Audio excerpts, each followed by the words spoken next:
पिता आणि पुत्र आणि पवित्र आत्मा यांच्या नावे हालेलुया हालेलुया. ख्रिस्तामध्ये उपस्थित प्रिय बंधू आणि भगिनीनो, आम्ही सर्व कुटुंबामध्ये राहतो. देवाने आमच्यावर खूप प्रेम केले आणि आम्हाला कुटुंबामध्ये जीवन जगण्यासाठी एक मोठी योजना बनवली. प्रत्येक प्राण्याला आई वडील आहेत, परंतु त्यांना कुटुंब नाही. जन्म झाल्यानंतर त्या प्राण्याची आई जोपर्यंत दूध पाजते तोपर्यंत किंवा चारा पाणी करते तोपर्यंत ते एकत्र आहेत. त्याच्यानंतर मग ते कुठं जातात याची काही गॅरंटी नाही. म्हणजे त्यांचं कुटुंब नाही. परंतु मानवाला देवाने अशा योजनेमध्ये बनवलं का आणि आम्हाला एक कुटुंब आहे. कुटुंब आणि देव कुटुंबावर खूप प्रेम करतो. आम्हाला देवाने खूप खूप प्रेम केले म्हणून त्या प्रेमाचं प्रतीक म्हणून देवाने एक आमच्यासाठी कुटुंब दिलेलं आहे. प्रत्येकाचं एक कुटुंब, आई वडील, मुलं आणि मग त्या कुटुंबामध्ये सर्व नातलग, आजा आजी आजोबा काका काकी मामा मामी, हे सर्व कुटुंब.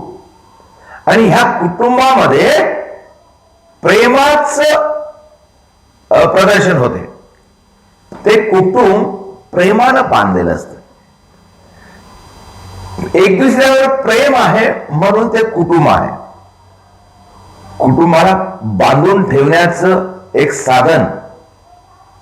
कुटुंबाच्या प्रत्येक व्यक्तीकडे एकमेकाची ओढ लागणे, कुटुंबामध्ये एक दुसऱ्याला आपण प्रेमाने बोलणे, एक दुसऱ्याची सेवा करणे किंवा एक दुसऱ्याला भेटायला जाणे किंवा एक दुसऱ्याविषयी दुःख वाटणे, एक दुसऱ्याविषयी आम्हाला चिंता वाटणे, एक दुसऱ्याला मदत करणे, हे एक त्या आमच्या बंधनामुळे प्रेमामुळे आहे.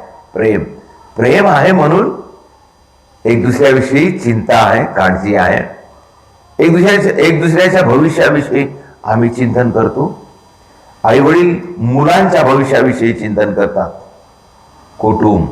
आणि आम्हाला माहित आहे कुटुंब, इथूनच त्या कुटुंबापासूनच आमची जिंदगी सुरू होते. सुरुवात तिथूनच होते, कुटुंबापासून. आणि म्हणून कुटुंब हे फार महत्वाचं आहे. प्रत्येकाला कुटुंब फार महत्वाचं आहे. आणि देव कुटुंबावर खूप प्रेम करतो. पिता परमेश्वर, पुत्र परमेश्वर आणि आत्मा परमेश्वर, हे तीन एक आहेत. आणि असं म्हणू शकतो आपण ते एक स्वर्गीय एक कुटुंब आहे. आणि त्याच्यानंतर आम्ही पाहतो माता मरिया, जोसेफ आणि प्रभू येशू, हे तिघाचं कुटुंब एक पवित्र कुटुंब. आणि त्याच्यानंतर आम्ही पाहतो सर्व मानवजात कुटुंबाद्वारे या पृथ्वीवर आलेला आहे. कुटुंबामध्ये आणि कुटुंबामध्ये आपण निवास करतो. प्रियजनो, कुटुंब फार महत्वाचं आहे. आणि म्हणून हे कुटुंबाला आम्ही महत्व दिलं पाहिजे. येशू कुटुंबावर खूप प्रेम करत होता. येशूने पहिला चमत्कार केला. काना या ठिकाणी एका कुटुंबामध्ये लग्न होतं आणि तिथं येशूला आमंत्रण होतं. आणि त्या कुटुंबामध्ये, त्या लग्नामध्ये येशूने पहिला चमत्कार केला. कुटुंब. आणि तिथूनच त्या कुटुंबापासूनच चमत्काराला सुरुवात झाली, येशूच्या कार्याला सुरुवात झाली. आपण बायबलमध्ये पाहतो येशू कुटुंबावर खूप प्रेम करत होता.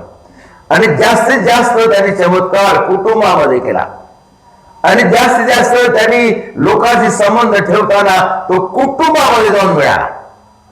आम्ही पाहतो एक अर्धांग रोगी ज्याला येशूकडे आणले आणि येशू एका कुटुंबामध्ये बसलेला होता.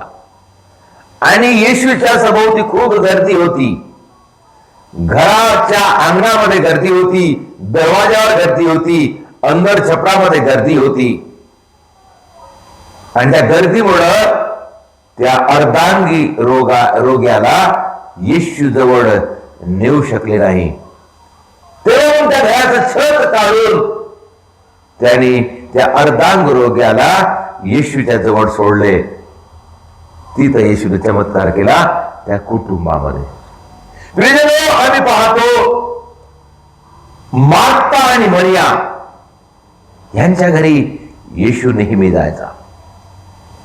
त्या घरी येशू जाऊन त्यांच्याशी बोलणं, चालणं, प्रेमानं व्यवहार करणं आणि त्यांना मार्गदर्शन करणं, त्यांना शिकवणं येशूने त्या कुटुंबामध्ये केलं. आम्हाला माहित आहे मार्था आणि मरिया. एकदा येशू त्यांच्या घरी गेला. मरिया येशूच्या चरणाशी बसून येशूच्या गोष्टी ऐकत होती आणि मार्था आपल्या कामामध्ये व्यस्त होती. घरातले काम, स्वयंपाकाचं काम किंवा इतर काही गोष्टीमध्ये व्यस्त होती. ते कुठं? घरी, त्या कुटुंबामध्ये. अशा प्रकारे वेगवेगळ्या ठिकाणी येशूने आपला मोठा चमत्कार केला. तेव्हा येशू घरामध्ये जाऊन कुटुंबामध्ये तो व्यवहार करत होता. लाजराला येशूने जिवंत केला. मार्था आणि मरिया हिचा भाऊ आणि त्या कुटुंबाशी येशूचं घनिष्ठ संबंध होत. आणि एकदा सिमोनाच्या घरी प्रभू येशू बसलेला होता, जेवण करत होता. तेव्हा पापीनी स्त्री त्याच्याकडे आली आणि ती रडून रडून येशूच्या पायापाशी उभी राहून रडून आसवाने त्याचे पाय भिगवले आणि आसवाने पाय भिगवून आपल्या केसांनी येशूचे पाय पुसले. तेव्हा ती रडून प्रार्थना केली, तिने क्षमा मागली. तेव्हा येशूने म्हटलं, तुझ्या पापाची क्षमा झालेली आहे. तो चमत्कार सुद्धा किंवा त्या बाईच्या पापाची क्षमा करून तिला नवीन बनवण्याचं कार्य सुद्धा येशूने एका कुटुंबामध्ये केलं. म्हणून प्रिय बंधू आणि भगिनींनो, मला सांगण्याचा एक उद्देश हा आहे की कुटुंब आमच्यासाठी फार महत्वाचं आहे आणि म्हणून आम्ही कुटुंबामध्ये लक्ष देणं फार गरजेचं आहे. पुष्कळ लोक, चांगले चांगले लोक, एक समजदार लोक, शहाणे लोक, भक्तिवान लोक कुटुंबाचं संगोपन करतात आणि त्या कुटुंबामध्ये एक दुसऱ्याला मदत करतात, एक दुसऱ्याला प्रेम करतात. लहानाचे मोठे कुटुंबामध्ये होते आणि एक दुसऱ्याच्या भविष्यासाठी एक दुसऱ्याला मदत करतात. आई वडील मुलांचं भविष्य उज्ज्वल बनवण्यासाठी काबाड कष्ट करून, मार्गदर्शन करून त्यांना चांगल्या वळणी लावण्याचा प्रयत्न करतात आणि ते मुलं एक चांगले पवित्र कुटुंबासारखे पवित्र जीवन जगतात, चांगले जीवन जगतात आणि त्या कुटुंबामध्ये त्यांना चांगले संस्कार मिळतात. आई वडिलांना ते पाहतात ते मुलं की आमचे आई वडील कसे जीवन जगत आहेत. कोणतं जीवन? प्रेमाचं जीवन. एक दुसऱ्याविषयी प्रेम, एक दुसऱ्याविषयी सहानुभूती, एक दुसऱ्याला मदत करणे, काही एक दुसऱ्याला गरज पडली तर धावून जाणे, कोणाची तब्येत बिघडली तर पटकन त्याची सेवा करणे, त्याला विचारणे आणि प्रेमानं सर्व काही त्यांना आणून देणे. हे जेव्हा आई वडील करतात तेव्हा लेकर पाहतात. हो, मी केरळमध्ये एका ठिकाणी गेलो तेव्हा एका कुटुंबामध्ये एक वृद्ध आई होती आणि ती आता मरायला टेकलेली होती आणि ती शेवटच्या दिवसामध्ये होती. तेव्हा तिचा मुलगा एका बँकेमध्ये बँक मॅनेजर होता. तरी जेव्हा तो ड्युटी करत होता किंवा तो इतर कामं करताना सुद्धा त्याला आईची खूप चिंता होती. तो वेळोवेळी घरी यायचा आईला बघायला. आई शेवटच्या क्षणामध्ये आहे, शेवटचं जीवन जगत आहे, एक दुःखामध्ये आहे. अशा परिस्थितीमध्ये तो स्वतः, ज्याप्रमाणे आम्ही लहान मुलांना कसा आपण सांभाळतो, त्याची आंघोळ करून देतो, त्याला जेवण देतो, त्याला बसवतो, उठवतो, त्याला संडासला नेतो, त्याचप्रमाणे हा बँक मॅनेजर त्या आईची सेवा करत होता. आणि त्या बँक मॅनेजरची पत्नी म्हणजे त्या म्हाताऱ्या बाईची सून सुद्धा आपलं काम सोडून देऊन त्या बाईची सेवा शुश्रूषा करत होता. त्या बाईची सेवा शुश्रूषा करत होती आणि तिचे कपडे धुणे, तिला जेवण वेळेवर देणे, बाकीचं सोय सोडून देऊन. म्हणजे प्रियजन हो, त्यांचं प्रेम, त्या कुटुंबामध्ये प्रेम, एकदम घनिष्ठ प्रेम, घनिष्ठ प्रेम. आणि मग हे जेव्हा आपल्या आईवडिलांची अशी सेवा करत आहेत, यांचे मुलं हे पाहत आहेत. आणि हे यांचे मुलं सुद्धा त्या म्हाताऱ्या बाईच्या जवळ येऊन दिवसातून कितीतरी वेळ येऊन तब्येत विचारणं, जेवण केली का नाही म्हणून विचारणं, तुला काय पाहिजे म्हणून विचारणं, तुला काय आवडते म्हणून विचारणं, हे सर्व त्या घरामध्ये अशा प्रकारचे वातावरण. ते पाहिल्यानंतर खरोखर मला एक खूप आनंद झाला आणि असं वाटलं की खरोखर कुटुंब हे प्रेमानं भरलेलं एक कुटुंब आहे. आणि कुटुंबामध्ये